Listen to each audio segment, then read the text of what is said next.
De inmediato pasamos a exponer la segunda parte, o sea, el corpus del trabajo de incorporación. El trabajo de incorporación se titula Apuntes sobre la esperanza, aproximación neurofenomenológica. Y con él aspiro incorporarme a la Academia Nacional de Medicina como miembro correspondiente nacional en el puesto número 6. La primera lámina está ilustrada con un dibujo o una pintura de Charles Perugini que se titula La caja de Pandora. Vamos a distribuir la exposición en 4 grandes capítulos. El primer capítulo se titula Abordajes teóricos de la esperanza. El segundo capítulo es la aproximación neurofenomenológica a la esperanza. El tercero se llama Esperanza, salud mental y enfermedad mental. Y el cuarto es un capítulo de conclusiones y recomendaciones. Comencemos por los abordajes teóricos de la esperanza, empezando por su definición. Empezando por decir que por su importancia en la salud y en la enfermedad, la esperanza es un tema de antropología médica y que la medicina, según Solane, sin antropología sería la provincia humana de la veterinaria. Además, señalar que la esperanza es un término polisémico que puede tener muchos significados. El diccionario de la lengua española define la esperanza como un estado de ánimo que surge cuando se presenta como alcanzable lo que se desea. Y la esperanza cristiana la define como la virtud teologal por la que se espera que Dios dé los bienes que ha prometido. Sin embargo, como decíamos, es un término polisémico y en su uso mundano, como por ejemplo la adquisición de un reloj, una vivienda, un viaje, una hermosa pareja, emprender estudios profesionales o un vehículo, pueden constituir la esperanza más importante de muchas personas, a los que se destinan grandes y denodados esfuerzos en el transcurso de la vida. Ciertamente, la esperanza y el deseo parecen indistinguibles en muchas circunstancias. El deseo suele estar ligado a una carencia o necesidad inmediata o material, aunque también, sin duda, a muchos caprichos intrascendentes como una camisa o un artículo de moda. Pero también se puede estudiar la esperanza desde el ángulo de la esperanza, la espiritualidad y la religión. Y digamos con Solanes que en cuanto al futuro, la estratificación se expresa en Minkowski por experiencias que se dan apareadas. Con la actividad y espera se vive el futuro inmediato, con el deseo y la esperanza el mediato, pero con la plegaria y el acto ético el tercero y más distante nivel. Para don Miguel de Unamuno, el importante filósofo vasco español, la fe es creer en lo que no vemos y es el sustento de la esperanza. De hecho, no es que esperamos porque creemos, sino que más bien creemos porque esperamos. Es la esperanza de Dios, es decir, el ardiente deseo de que haya un Dios que garantice la eternidad de la conciencia, lo que nos lleva a creer en Él. La esperanza, decía Gabriel Marcel, es la respiración del alma. Y no es lo mismo espiritualidad que religión. La espiritualidad se refiere a un estado de conciencia o a un patos donde la conciencia aspira a algo trascendente, que va más allá de lo inmediato y de lo mundano. Y la religión, inclusive se podría tener esperanza siendo de distintas relaciones, de religiones, o inclusive no teniendo ninguna. Ahora, la religión es la forma de organizar la espiritualidad en una serie de pautas, cánones, patrones que corresponden a cada religión específica. La esperanza es polisémica y que también debe ser estudiada en la cultura y el orden simbólico. Uno de ellos es el mito de Pandora, muy conocido, y otro menos conocido es el mito de Orfeo y Eurídice, el mítico pastor que logra rescatar a su amada Eurídice del reino del infierno, del reino de Hades. La saca, cuando ya la ha sacado del Hades y recibe el baño del sol, él piensa que ella también está afuera y todavía le falta por sacar una parte hacia el sol, y Eurídice sufre una segunda muerte. Este acontecimiento o este mito, que ha sido objeto de tratamiento filosófico y también de tratamiento musical, Eugenio Trías, filósofo y musicólogo español, lo ha estudiado a profundidad y expresa ideas sobre la esperanza de alto tenor filosófico y poético, y dice que es posible que el patos propio de la esperanza haga vivir en lo interior subjetivo un desbloqueo o disolución de la contrariedad en algunas categorías que desde la antigüedad se suponen irreconciliables, como finitud, infinitud, mortalidad, inmortalidad, mundo terrenal o transmundo. Ello es especialmente notable en algunos estados de arrobamiento y debilidad de la nítida conciencia meridiana, pero también puede ser inducido por la música, cuando el repique de un tímpano ejecutado en un segundo puede dar lugar a una vivencia de infinita dilatación temporal. Seguimos con el estudio de la esperanza en la tradición filosófica occidental. En la terminología de Heidegger, la esperanza es un existenciario porque moviliza aspectos trascendentales del ser desde el fondo de la existencia. O sea, que es un sentimiento, un patos radical. Con Heidegger, la esperanza debe ser estudiada en el Dasein, es decir, en el ser, en el mundo. Es un fenómeno ontológico y no óntico, porque se aprende con el espíritu y no a través de los sentidos. Mientras que Bergson relaciona la esperanza con el placer intenso con el que se piensa el porvenir. Disponemos a nuestro gusto, se nos aparece al mismo tiempo bajo una multitud de formas igualmente sonrientes, igualmente posibles. Incluso si la más deseada de entre ellas se realiza, habría que hacer el sacrificio de las demás y habremos perdido mucho. La idea del porvenir, preñado de una infinidad de posibles, es pues más fecunda que el porvenir mismo, y por eso se halla más encanto en la esperanza que en la posesión, en el sueño que en la realidad. En todos los casos y en todos los filósofos vemos asociada la esperanza como una profunda fontana de vida y de posibilidades en el porvenir. Continuando con la esperanza en la tradición filosófica occidental, es interesante citar algunos autores. Para el profesor Juan David García Vaca, de importante significación para los venezolanos, hay una asociación inevitable entre la esperanza y la vida, y la expresa en estos términos: la vida, el viviente, en cuerpo y a fortiori en soma, es y tiene dichosamente que ser surtidor de novedades, improvisador de espontaneidades, radio-ontológico, radioantropológico, en ocurrencias, ingeniosidades, gracias, donaires, trucos, inventivas, evasivas, sorpresas, admiraciones e improvisaciones. En palabras del mismo filósofo, la fuerza que impele a la transfinitud es la radioantropología.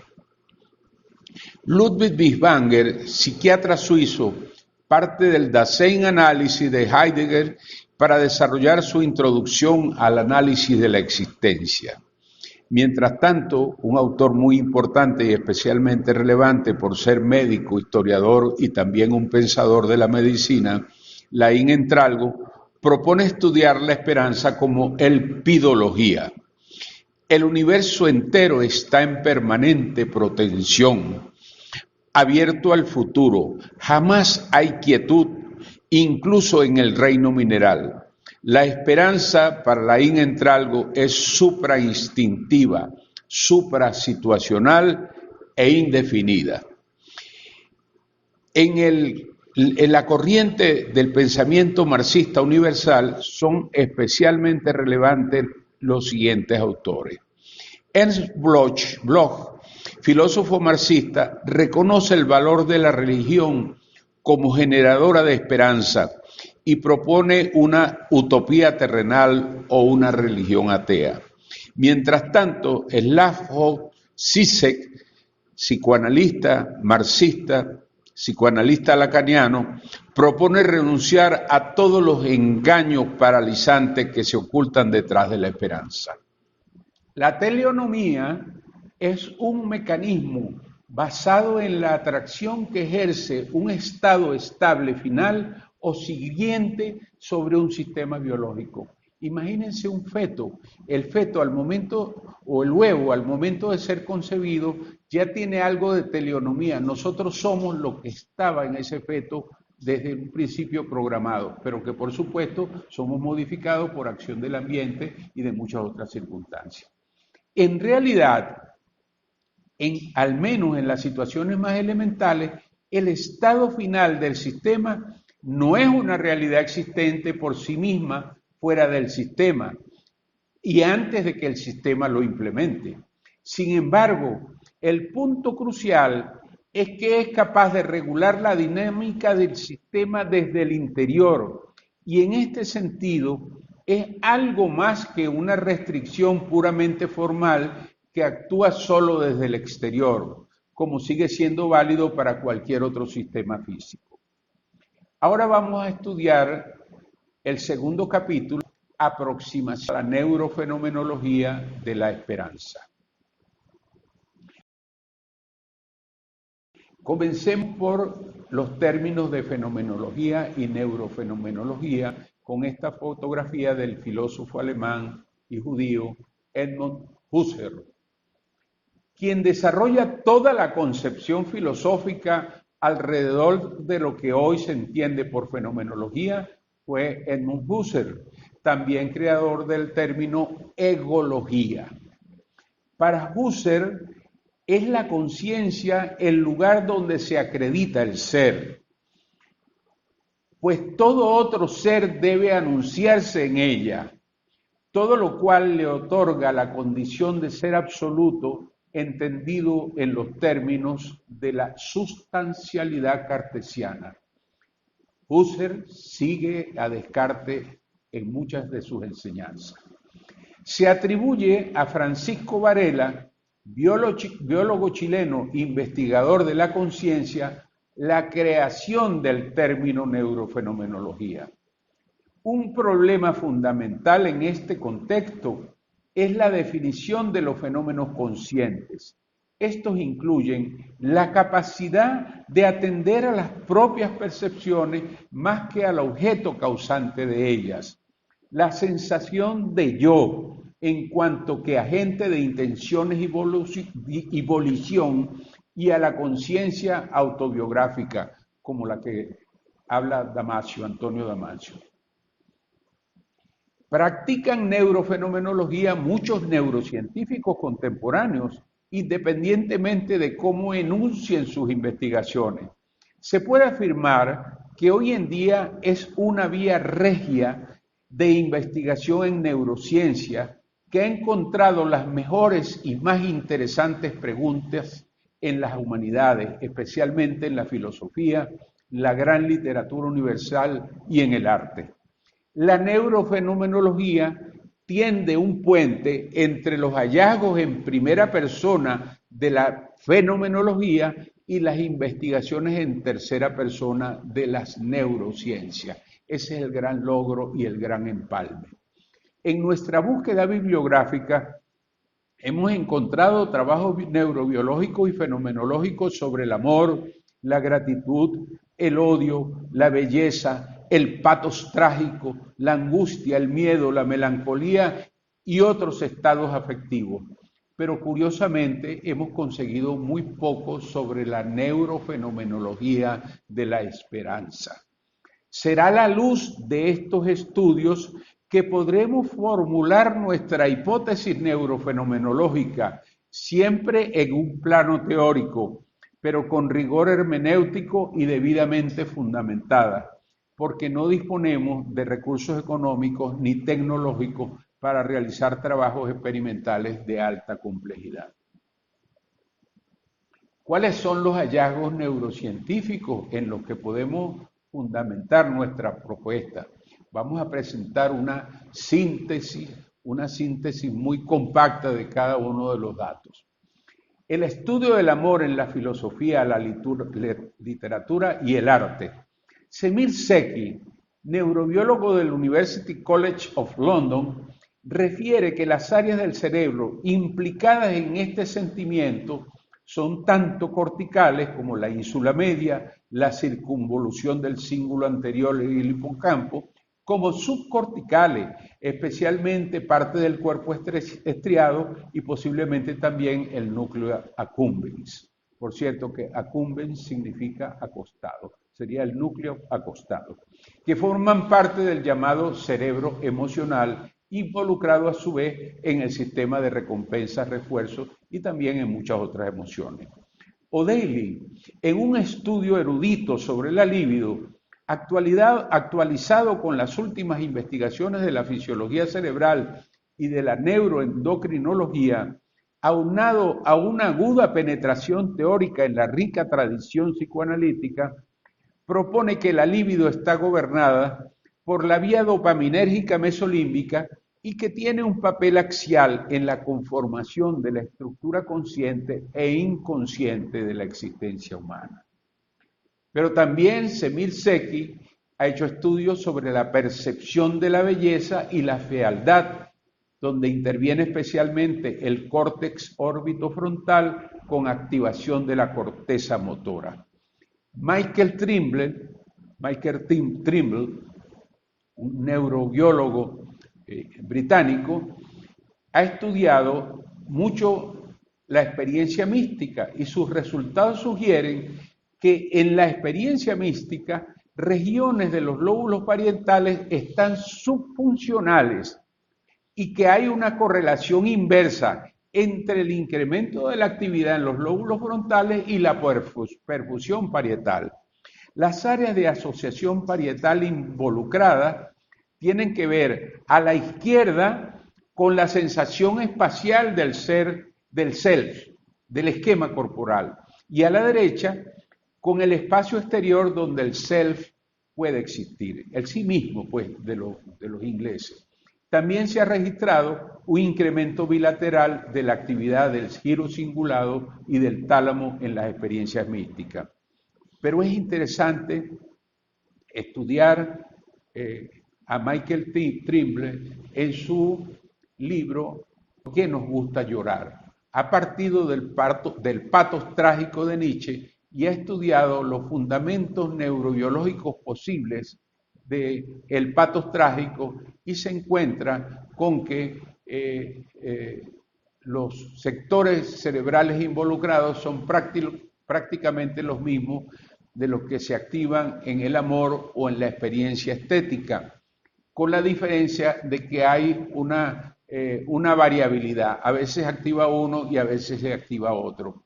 Pero es cierto que en el patos trágico, en la sensación trágica, especialmente promovida a través de la música, de la poesía, del teatro, y un poco menos por la pintura, por las artes plásticas, puede promover y ayudar a comprender por qué los seres humanos vivimos algunas veces experiencias que están más allá del principio del placer y que nos producen llanto y que ese llanto puede ser grato. Un grupo de investigadores chinos ha estudiado la concentración de materia gris en la corteza cerebral y ha encontrado que guarda relación con la esperanza, y la tolerancia al estrés.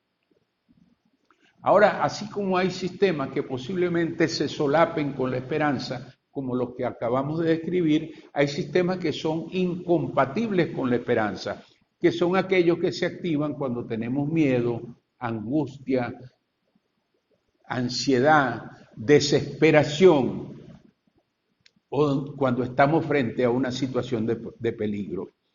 En las situaciones de peligro se activan las estructuras como la amígdala y el sistema septo-hipocampal, ambas pertenecientes al sistema límbico. Y en el caso del miedo, cuando la amenaza es real y próxima, el sistema regulador sería el denominado sistema de activación comportamental, formado por estructuras como el hipotálamo, amígdala y sustancia gris periacueductal, que controlan respuestas como huida y lucha. Lo que queremos señalar es que si estas estructuras están activadas, como quiera que fenomenológicamente y fisiológicamente son incompatibles con la esperanza, tampoco sería posible que la esperanza esté activada si estas estructuras están en situación de hiperactividad. Es posible, y aquí viene nuestra aproximación neurofenomenológica, que la esperanza funcione en varios niveles. Agradezco prestar atención porque este es nuestro aporte desde el punto de vista neurofenomenológico. Hay tres niveles posiblemente. Uno supraconsciente, sutil, muy fino, al que se accede, por ejemplo, en los estados de meditación o de experiencia mística, donde el yo queda disuelto en un todo universal y que tiene que ver con la esperanza metafísica o espiritual, a la cual se puede acceder también por la oración y la plegaria, que seguramente depende de la activación de circuitos asociativos del córtex cerebral. Hay otro nivel más mundano, parecido al deseo y a Eros, donde la esperanza se vincula a objetos materiales o sexuales que podría estar regulado por las vías dopaminérgicas y mesolímbicas. Y por último, otro nivel misterioso que se ve al final de la vida, donde la esperanza parece más cruda, sin vínculos mundanos, que se sostiene con mínima energía y que podría estar relacionado con la persistencia de la actividad consciente, probablemente sostenido por aferencias tálamo-corticales. En el tercer capítulo vamos a estudiar el tema de esperanza, salud y enfermedad mental.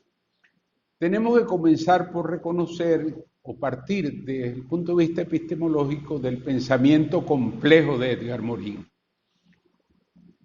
Complejo porque compleja es la actividad cerebral, la cantidad de funciones que ejecuta la corteza cerebral, complejo son los ritmos eléctricos del cerebro y complejo es el repertorio sentimental del ser humano.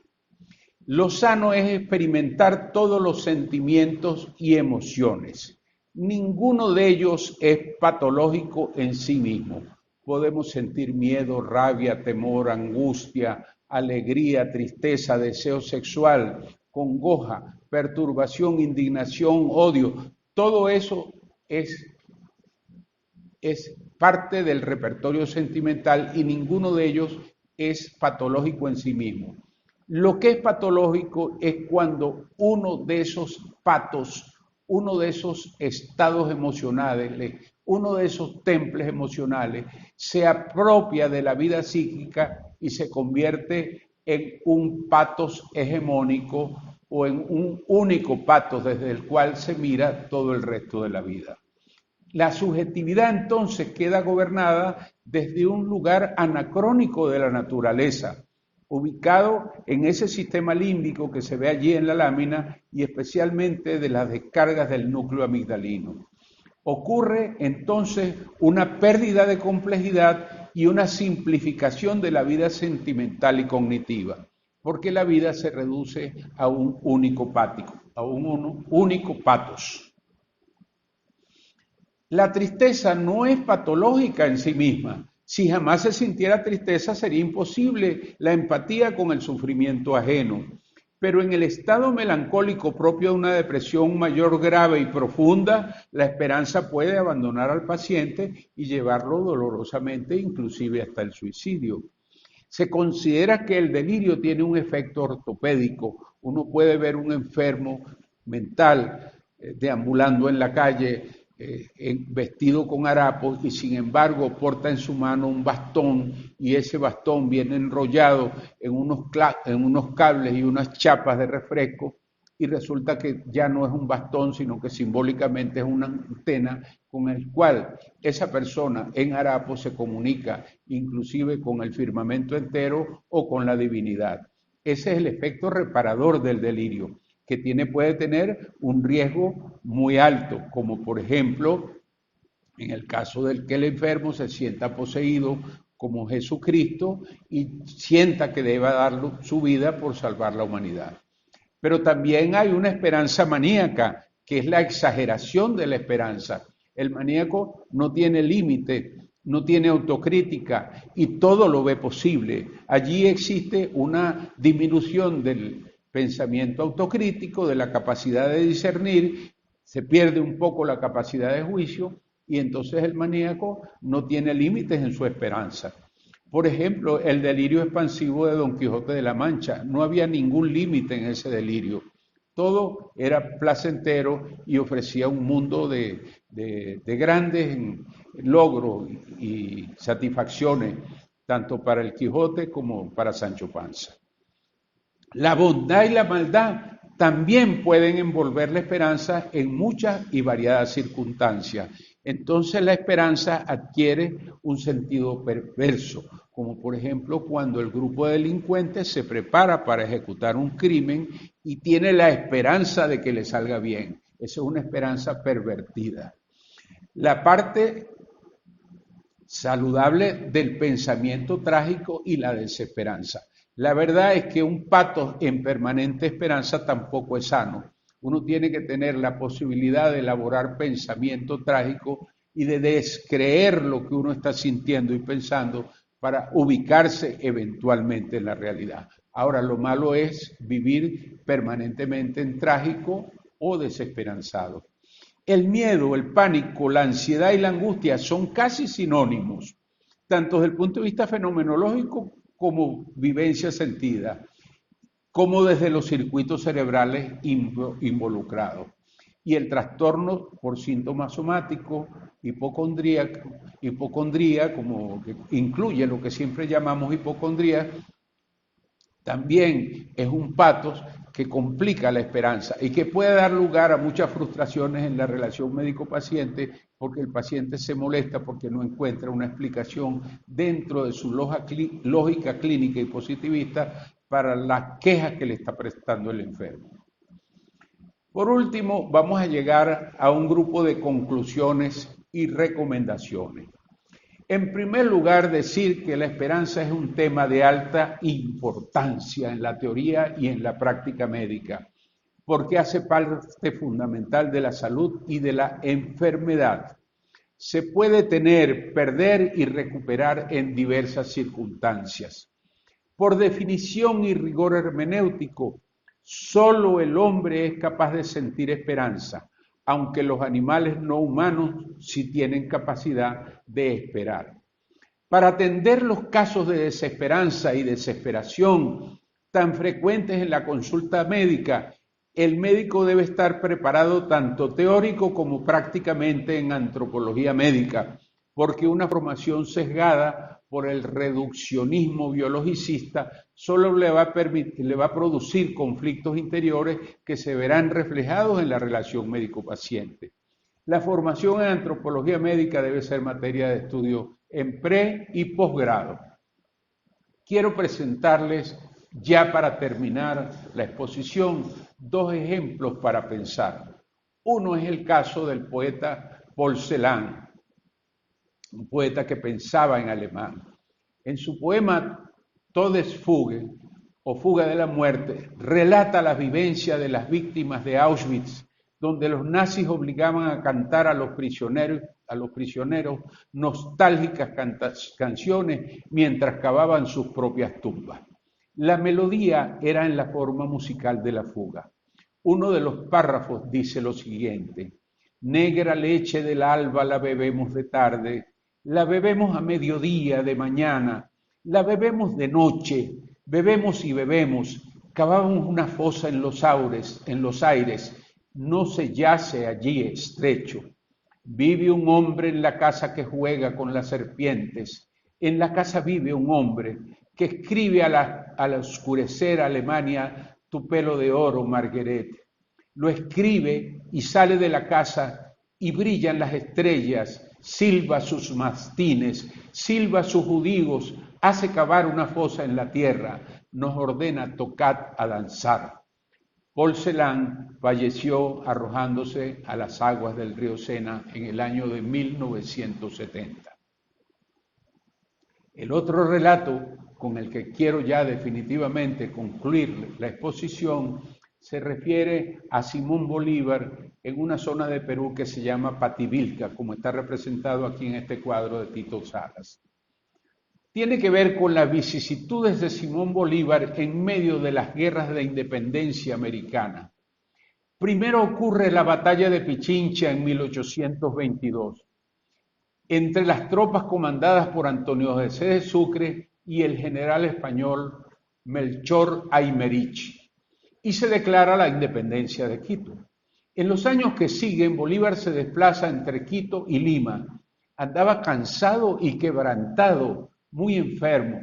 El doctor Charles Moore, su médico personal de la Legión Británica, le recomendó descansar para procurar su recuperación. En 1824 decidió viajar al puerto de Trujillo, un puerto peruano, acompañado del ejército de Colombia. Pero el ardido sol y los arenales del camino le afectan gravemente su salud. Sufre fiebre, delirios, escalofríos, tos, vómitos, desde el 1 de enero hasta el 8 de enero en la pequeña población de Pativilca. El abogado Joaquín Mosquera, su amigo, quien regresaba de Chile, quiso visitarlo. Y se encuentra al Libertador convaleciente en Pativilca. Allí describe este relato conmovedor.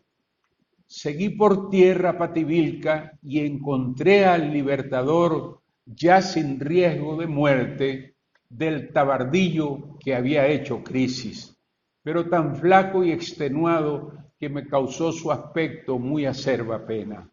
Estaba sentado en una pobre silla de baqueta, recostado contra la pared de un pequeño huerto, atada la cabeza con un pañuelo blanco y sus pantalones de jean que me dejaban ver sus dos rodillas puntiagudas, sus piernas descarnadas, su voz hueca y débil y su semblante cadavérico.